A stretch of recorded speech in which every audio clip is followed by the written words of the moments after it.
Bonjour, je me présente, Ad Angel. Ad pour Action de démocratie, Angel pour le mot qu'il est. Êtes-vous tanné d'écouter les mauvaises nouvelles économiques puis de travailler très dur pour finalement avoir dans vos poches moins que la moitié de votre argent? Puis sans que vous ayez aucun mot à dire. Comment vous appelez ça quelqu'un qui vient chez vous, qui prend votre TV, votre sofa, puis qui part avec? On appelle ça un voleur. Comment t'appelles ça quelqu'un qui part avec plus que la moitié de ta paye, que t'as gagné durement, puis qui s'en va encore te demander d'autres taxes? On appelle ça un gouvernement. Fait que là, moi j'en ai mon esti de casse de cette gang-là. Fait que là, les gouvernements, là, ils ont perdu le contrôle des finances. Ils sont en train de nous endetter, y compris nos enfants. On n'a pas un mot à dire. Puis de plus, ils ne sont même pas capables de nous dire qu'ils vont prendre le contrôle sur leur mandat. Ceci n'est pas honnête. Ça transfère par la suite le problème au prochain gouvernement qui fera pas mieux. Ça détruit la démocratie, puis ça nous plonge dans une impasse que personne ne veut. Puis là encore, on n'a pas encore notre destin à dire. Un exemple, au Québec, en 2003, il y avait 42 milliards de dollars de budget. En 2011, on est rendu à 80 milliards, puis ils ne savent même pas compter. Puis on a un déficit de 12 milliards qui s'en vient en plus. Puis ça, c'est rien. On n'a même pas parlé de la dette, puis des fonds de pension que tout le monde se sont donnés, mais qui ne seront même pas capables de respecter. Ça fait 7 milliards par semaine. Moi, là, je gagne pas ça. Puis il n'y a personne qui a son mot à dire encore là-dedans. Là, j'ai eu une idée. Je vous la partage, puis je vous demande de participer. Le premier but, là, c'est que les gouvernements nous donnent des chiffres. OK, vous allez me dire, c'est difficile. Ben, on est capable d'engager des comptables agréés qui ne sont pas au gouvernement pour aller chercher les chiffres. Quand c'est le temps de fermer les restaurants, là, par ces estis de loi, là, il est là, le calice de gouvernement, pour nous demander tous les adorateurs. Pourquoi nous autres, comme consommateurs, on n'est pas capable de demander ces estis de chiffres, le calice?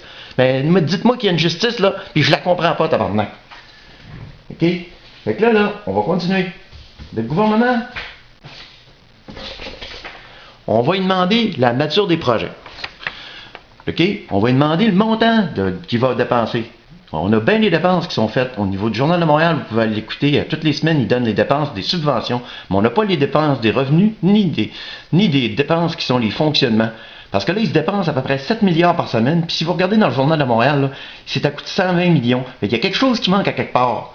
La deuxième, c'est la justification des dépenses et des revenus.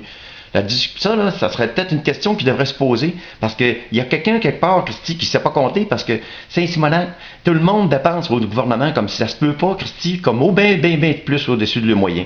Puis là, il faudrait qu'on regarde aussi les revenus, parce qu'il y a des compagnies comme l'Hydro-Québec qui nous donnent de l'argent, puis des compagnies comme l'Auto-Québec, j'ai jamais vu un esti de scène sur mon rapport d'impôt de revenus de ces compagnies-là. Fait qu'avant quelque part, cet argent-là, c'est le temps qu'on se réveille. La période prévue, c'est la rentabilisation pour la récurrence des dépenses avec les augmentations avec le temps. C'est bien beau de dire qu'on veut tous les soins gratis, là, mais qui va payer? Quelqu'un qui gagne 50 000 $ par année, là, cette année, là, qui gagne un salaire, là, puis il en donne plus que la moitié au gouvernement, là. Puis là, si on calcule dans 15 ans, là, ben, Christy, il va y rester même pas 10 000 $ sur sa paye. T'es-tu capable de vivre avec 10 000 $? Ben, moi, je pense que non, tabarnak. Fait que c'est le temps qu'on se réveille. Puis là, il y a une période de rentabilisation. Il y a des projets qui pourraient être rentables. Regardez l'exemple du tunnel, là, entre le fleuve, là. On aurait des projets rentables. Regardez le PPP, Christy. Il est rentable à ce pont-là. Pourquoi qu'on n'est pas capable de projeter au niveau du temps, calice?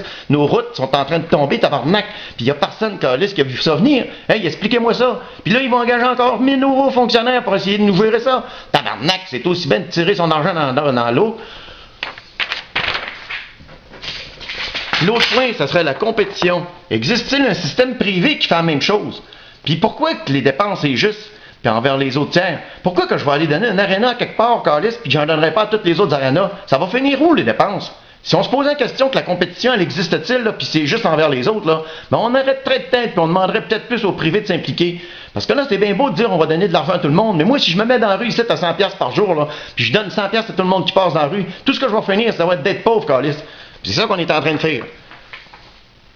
Fait que là, moi, tout ce que je vous demande, là, c'est votre accord. Parce que si on veut avoir un mot de représentation, là, c'est en faisant un mouvement. Là, il est au début, il est à ses débuts, puis on a besoin d'avoir votre accord. Moi, tout ce que je vous demande, là, c'est d'appuyer j'aime sur la vidéo. Merci de m'avoir écouté. J'espère que on va se réveiller ensemble.